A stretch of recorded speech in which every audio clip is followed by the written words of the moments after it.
Hi everyone, WhatsApp, क्या हाल चाल? सब ठीक? तो आज की वीडियो वहीं से स्टार्ट होगी जहाँ से हमारी पिछली वीडियो का एंड हुआ था। तो without wasting any time let's start the video. Video start होती है, हमें वो टाइम दिखाया जाता है जब ग्रैंड मास्टर ह्यून गुआंग यंग होते थे। वो बोलते हैं कि स्ट्रॉन्ग बॉडी सिर्फ प्रॉपर माइंड के साथ बिल्ड होती है। क्या फ़ायदा उस माइंड का जो तुम्हें कहीं पर भी ना लेके जाए और उसका तुम्हें कोई फ़ायदा भी ना हो। तो सबसे पहले हमने एक परफेक्ट बॉडी क्रिएट करनी है, तो इसके साथ इसका माइंड भी खुद ब खुद ग्रो होने लगेगा। फिर हमें सेज उन्हें दिखाए जाते हैं अपने यंग टाइम के। तुम कभी भी ग्रेट पावर को कल्टीवेट नहीं कर सकते कमज़ोर माइंड के साथ, तो इसीलिए कल्टीवेशन के लिए परफेक्ट माइंड सबसे पहले आता है। ग्रैंड मास्टर ह्यून गुआंग बोलते हैं कि इवन अगर वो एनलाइटमेंट को हासिल कर ले और अपनी कल्टीवेशन को इंक्रीज कर ले, वो भी बिना ताकत के इसे अचीव करना, ये चीज़ बस एक डिलूजन है। ताकत के बगैर आप कुछ भी नहीं कर सकते। सेज उन्हें बोलते हैं कि क्या तुम इसी तरह हमारी वुदांग सीड की टीचिंग को डिसरिस्पेक्ट करते रहोगे? ग्रैंड मास्टर बोलते हैं कि उन्हें हम दोनों को फिजिकल ट्रेनिंग पर फोकस करना चाहिए। कोई भी चीज़ इस चीज़ से ज़्यादा अच्छी नहीं होगी कि आप वर्कआउट करते करते थक जाओ। सेज उन्हें बोलते हैं कि यू डैम मॉन्ग, मैं इसे प्रूव कर दूंगा कि मैं राइट हूँ। चलो अब देखते हैं कि हम दोनों में से the greatest under the haven कौन बनता है। ग्रैंड मास्टर बोलते हैं कि तो अच्छा, तो तुम एक ड्यूल की बात कर रहे हो जिसके ज़रिए हम इस सारी चीज़ों को सेटल कर सकते हैं। ये चीज़ शॉलन की टीचिंग के अगेंस्ट जाती है, मगर फिर भी मैं ये चीज़ ज़रूर करना चाहूँगा। ग्रैंड मास्टर बोलते हैं कि चलो अब देखते हैं कि तुम इसी तरह स्माइल करते रहोगे जब ये स्टार्ट होगा। फिर वो दोनों एक दूसरे के साथ फाइट करने लगते हैं। सेज उन्हें सोचते हैं कि ह्यून गुआंग वो मार्शल आर्टिस्ट है जिसे मैंने एक्नॉलेज किया है, मगर वो ह्यून गुआंग क्रिपल हो गया डिमोनिक लोगों के साथ फाइट करते हुए। ऐसा नहीं हो सकता। तुम्हारा वो लेजेंड जिसे शाओलिन टेम्पल का डिवाइन मॉन्ग भी कहते हैं, उसे इस तरह ख़त्म नहीं होना चाहिए था।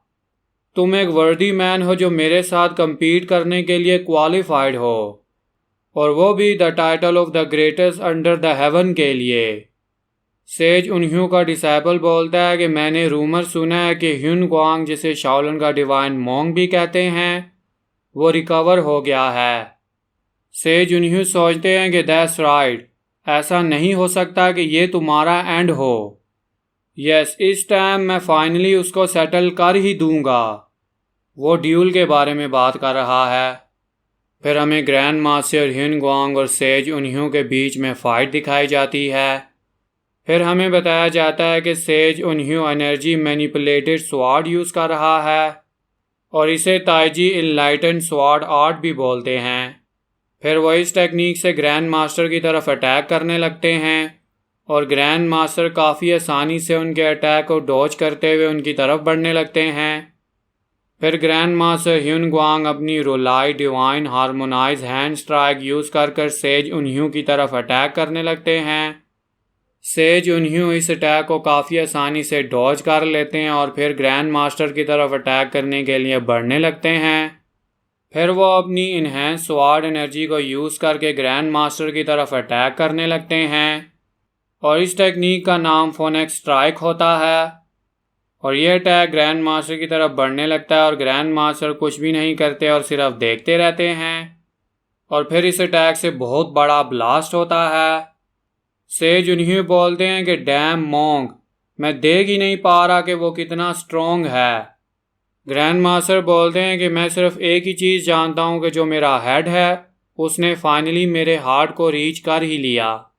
ग्रैंड मास्टर ने 1000 हैंड प्रोटेक्टर टेक्निक यूज़ करके अपने आप को उस अटैक से प्रोटेक्ट किया।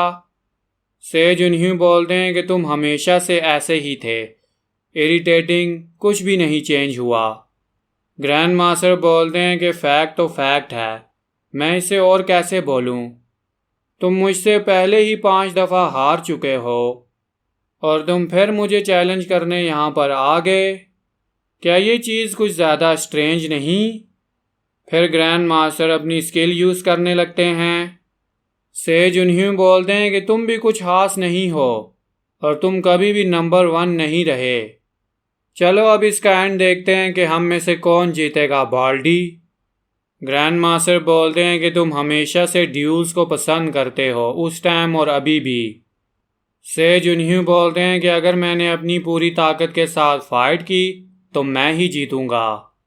फिर वो अपनी अपनी टेक्निक को यूज़ करके एक दूसरे के साथ फाइट करने लगते हैं और एक बहुत बड़ा ब्लास्ट होता है और उनकी फाइट की वजह से आसपास की ज़मीन टूटने लगती है और जो जानवर वहाँ पर मौजूद होते हैं वो भी वहाँ से भागने लगते हैं। मोजिन बोलता है कि ट्रूली ये बैटल है दो मॉन्स्टर्स के बीच में, ये फाइट है दो स्ट्रॉन्गेस्ट लोगों के बीच में, वो भी इस वर्ल्ड के। मोजिन सोचता है कि sword energy, enhance sword energy, energy manipulated sword art, energy barrier और इसके साथ बॉडी ऑफ नेचर फोर्स, क्या मैं इस तरह के लेवल को रीच कर पाऊंगा जो इन्होंने रीच किया है। फिर हमें दिखाया जाता है कि ग्रैंड मास्टर ह्यून गुआंग और से जुनह्यू के बीच में बहुत ज़बरदस्त फाइट हो रही होती है। मोजिन सोचता है कि नो, मैं इस तरह के वीक थॉट्स को अपने माइंड में नहीं आने दे सकता। अगर मुझे इस वर्ल्ड में सरवाइव करना है तो मुझे इस लेवल को रीच करना होगा। ग्रैंड मास्टर ह्यून गुआंग मुझे ये चीज़ शो करना चाहते थे, इसलिए वो मुझे यहाँ पर लेकर आए। जैसी सेज उन्ह्यू ग्रैंड मास्टर की तरफ अटैक करने लगते हैं उनका हाथ कांपने लगता है और मोजिन ये चीज़ नोटिस कर लेता है।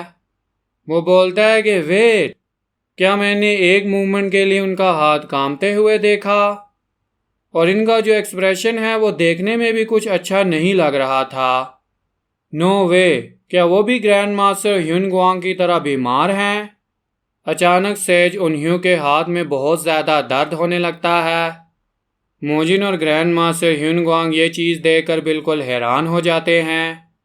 मोजिन सोचता है कि जैसा मैंने सोचा था वैसा ही हो रहा है, वो अभी अपनी नॉर्मल कंडीशन में नहीं है।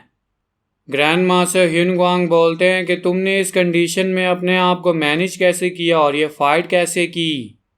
से जुनह्यू बोलते हैं कि मैं ठीक हूँ, तुम इस फाइट को कंटिन्यू रखो। इस तरह की थोड़ी सी टिंगलिंग मुझे प्रॉब्लम नहीं देती। ग्रैंड मास्टर बोलते हैं कि तुमने वो सुना होगा कि जिसने सफ़र किया है अंडरस्टैंड कर सकता है उसको जो उस कंडीशन में है। एक टाइम था जब मैंने अपनी ब्रोकन बॉडी की वजह से अपनी पूरी ताकत खो दी थी, मगर अभी वैसा नहीं है। अभी तुम ज़्यादा लेट नहीं हुए हो। प्लीज़ तुम अपने आप को डायग्नोस करवा लो। क्या ट्रीटमेंट को अवॉइड करना क्या साइन है, वो भी साउंड माइंड का? सेज उन्ह्यू ये बात सुनकर बिल्कुल हैरान हो जाते हैं। फिर सेज उन्ह्यू ग्रैंड मास्टर की उस कंडीशन को याद करने लगते हैं। सेज उन्ह्यू बोलते हैं कि डैम मोंग, तुम एग्जैक्टली क्या एक्सपेक्ट करना चाहते हो और मैं यहाँ पर कैसे डायग्नोस करवा सकता हूँ? ग्रैंड मास्टर बोलते हैं कि तुम्हें इस चीज़ की टेंशन लेने की ज़रूरत नहीं। पीछे से मोजिन बोलता है कि अगर आपको एक डायग्नोस करवाना है तो मैं आपकी मदद कर सकता हूँ। ग्रैंड मास्टर बोलते हैं कि मोजिन ने मुझे भी ट्रीट किया है। से जुनह्यू बोलते हैं कि क्या तुम ये सच बोल रहे हो?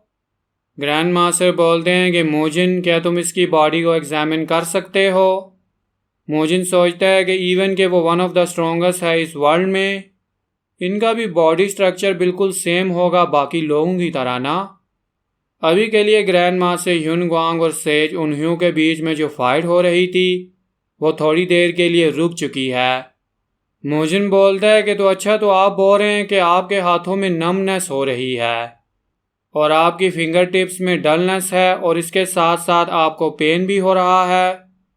सेज उन्ह्यू बोलते हैं कि दैट्स राइट, कि आप अपनी आर्म को इस पोजीशन में लाकर इस चीज़ को ट्राई कर सकते हैं।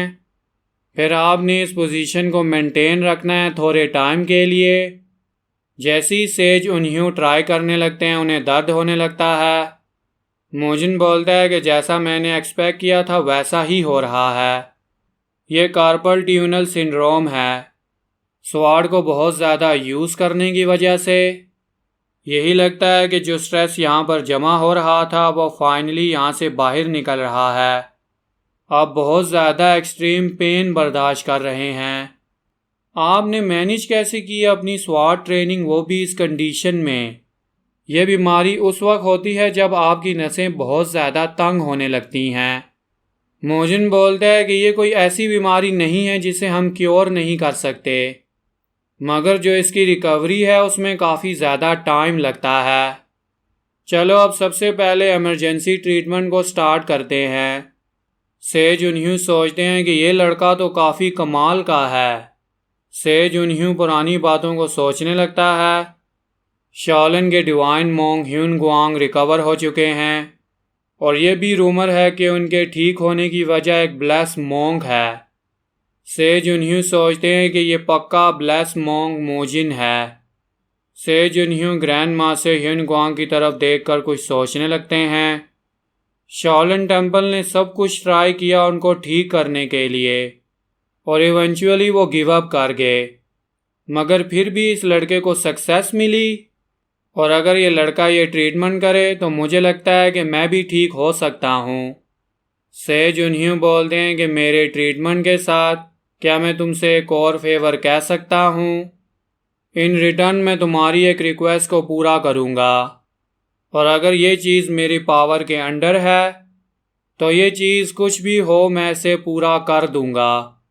मोजिन सोचता है कि ये अचानक मुझसे एक इक्वल चीज़ एक्सचेंज करना चाहते हैं। मुझे नहीं पता कि वो मुझसे क्या चीज़ मांगेंगे, मगर ये one of the 3 greatest sword हैं। मुझे इस सिचुएशन का पूरी तरह फ़ायदा उठाना चाहिए। वेट, ये वन ऑफ द 3 स्वार्ड है ना, right? One of the 3 greatest sword of this world, वो भी गॉकयुंग यूनिवर्स की, और ये इन सब में सबसे ज़्यादा रूथलेस है। मुझे इस हिडन फोर्स को किसी भी तरीके से रोकना है। मोजिन बोलता है कि one of the 3 greatest sword, heaven destroyer sword emperor हियोक जिंगगैंग, क्या आप उसको पनिश कर सकते हैं? से जुनह्यू बोलते हैं कि ये चीज़ इम्पॉसिबल है। अगर हमने गलत तरीके से एक्ट किया तो काफ़ी सारे लोग इस क्रॉस फायर में फंस जाएंगे और वंस अगेन मोरिम में ब्लड बहेगा। तुम एक डिवोट बुद्धिस्ट, तुम क्यों विश कर रहे हो उस बुरे आदमी की मौत के लिए?